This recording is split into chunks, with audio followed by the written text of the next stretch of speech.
Absolutely, thank you.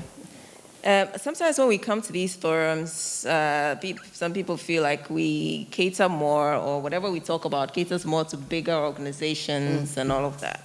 So what would you say to a small organization that thinks that maybe putting effort and money into creating a winning culture is not really important, and it should be left for, it's a concept that is for bigger organizations to follow?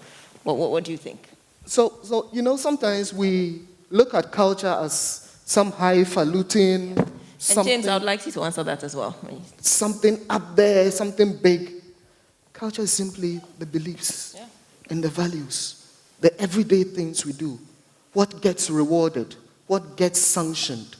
It's just the everyday things we do. And so for whether you're a big organization or you're a small organization, you do actually have a culture in there.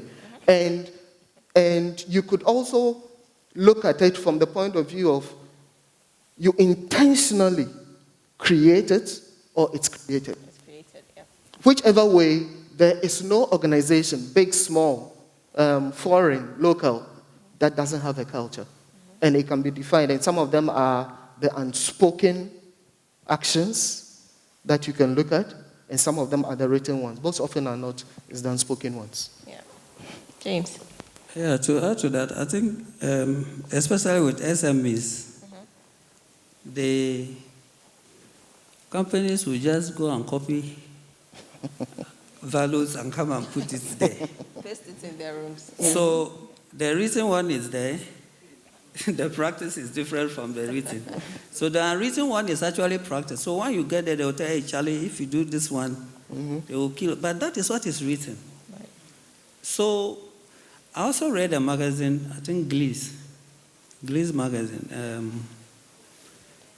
A Ghanaian entrepreneur spoke, a lady entrepreneur, spoke about SMEs and said in Ghana, you cannot, the only aspect of the difficult aspect to entrust people is your money aspect. Bigger organizations can entrust, they can employ people and, they handle the finances. Why is it not so in the SME? Because we don't see the need to establish structures, okay? If you have structures, and I have been working in Lene for, let's say, 18 years, right? Wow. I'm not part of the family. I was just employed. And I have been signing check with other colleagues who also come from somewhere who are not related. Have the authority to sign checks, to approve payments, to do whatever, and account at the end of the day. Because over the past years, we have put structure in place that we don't even need the CEO, who is the founder of the business, to do anything. Now, if we see the importance of culture, and we are not just copying the words that are written by big corporations and coming to paste and expect the employees to live by, but you will not live by it, it will not work. And I always say that it doesn't matter how small you start. Don't look at the big investment. You can't invest today to be like Vodafone or to have the culture like Vodafone. But start it, put it in place, no matter how small it is. It will become your practice to shape it and improve upon it. So don't think that it's only big organizations that can practice positive culture or invest in culture and employee engagement that work. Start it no matter how little. Where Vodafone will decide to put their employee engagement strategy may not be the same as yours. But you also have the ability to assess your environment, your business, your employees, and your culture or your customers, and define the area you want to invest in, culture or employee engagement, and that can help you. If you never start, you never get there, but start it no matter how small it is. Yeah. I think Henry said it during his speech, right? We have to start. Start now. Do something now. So let's veer into employee engagement. I was reading recently that there is such a great wave of resignations happening all over the world after COVID. Well, COVID is not really exactly over, but this year is called the Great Resignation. They've actually coined it. It's a term that's organizational psychologist is called Anthony Holt, that he termed, and which has become a big, thing now that people are talking about. And from my session, I was talking about 87% of employees who are engaged are less likely to be looking to leave the organization. And we know the tremendous amount of recruitment costs that we bear when an employee leaves, right? And so there's the business case to be made for keeping employees engaged. And sometimes we think it's too expensive an endeavor, that, it's too expensive to put in a wellness program, it's too expensive to do this. But if you look at the actual data, and if you look at what is happening now, where employees have been, one, used to working from home. Because of the pandemic, people have had mindset change. They have decided, some have decided, you know what, I want to spend more time with my family, and so I'll go into business for myself. So all this is happening. How do we make a compelling argument for our organizations that employee engagement is fundamental and it's key to our growth and our productivity? So again, I guess we start from the basics. Your organization is made up of human beings. How do you engage human beings?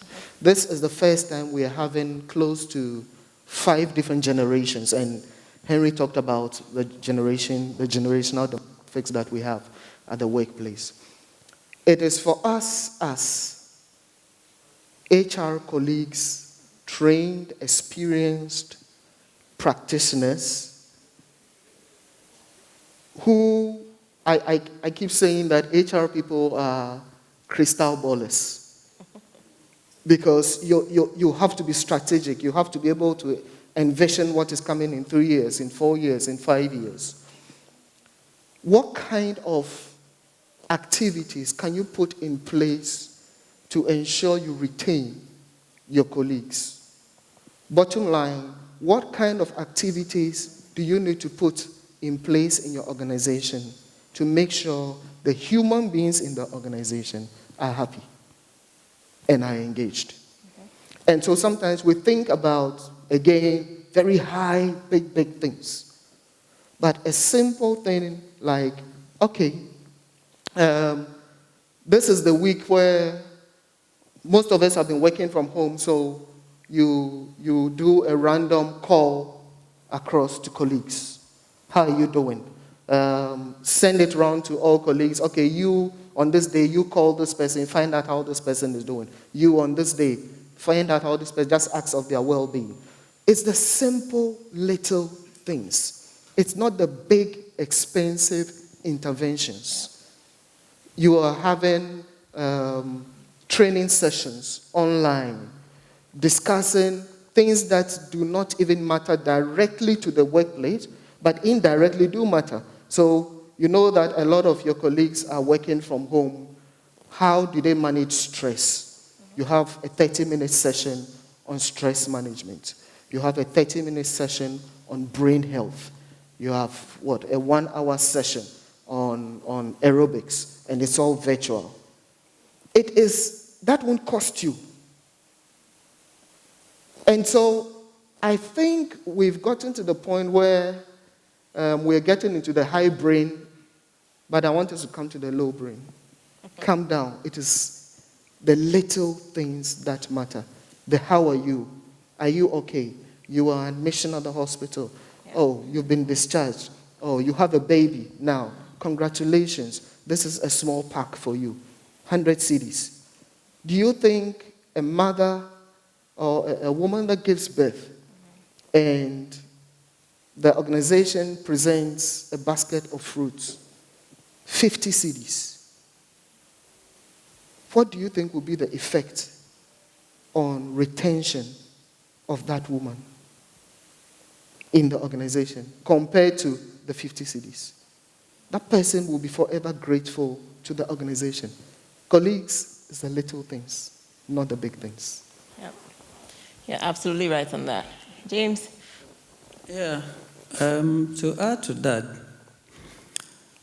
I want to relate it to the COVID situation when we went on lockdown. I think that the genuineness, you have to be genuine with whatever engagement strategy or whatever you're putting in place. We were all, in April, we all had to go home and work from home. And like Henry mentioned, we have the old system, the middle system, the current system, and the system that is coming. The millennial and the Generation Z, they are all inclusive. Then we all go home. There is no an initial orientation on even how people can download either Teams or Zooms. And the man is now sitting in the house and you say, okay, go onto your laptop or your iPhone and download Teams. You know? And I'll give you one example. 3 days ago, I wanted to listen to my HR Focus team on the Facebook. They were doing radio live. When I downloaded the app, I went to settings to see how I can block my privacy and all those things. And there was one that says off Facebook. So if you're off Facebook, wherever you go, any website you visit, the website shares information. Facebook has contact with them. They share information. So I decided to look. They gave me an example. I can check what I've been. And when I went there, some of the websites I don't even know. You know, you get these WhatsApp links and you just click to see whatever news that is there. They were numerous. I don't even know their names. Now, these different generations need help. But how genuine are we helping them to be able to work with the new normal? Yeah. And like, I think Jacob or Daniel from Vodafone contributed. Mm-hmm. People are working in homes, whether they are sitting on dining chairs or they are working on their bed or on the floor. Most organizations don't care, yet you expect results. Yeah. How would this employee be engaged? He complains his data is finished because sometimes there are even controls how you can minimize data usage. Nobody gives them this orientation. If you're moving from paper to computer was a problem, now moving from desktop to home is another challenge. So we must be very genuine anytime we put an employee engagement program in place. We should understand this generational gap and give them the needed support. And as William said, it doesn't really have to be big things, but the small things that the people can feel you are genuinely concerned about them. It is not just the money you give, but the emotion that follows the money is very, very important. Thank you.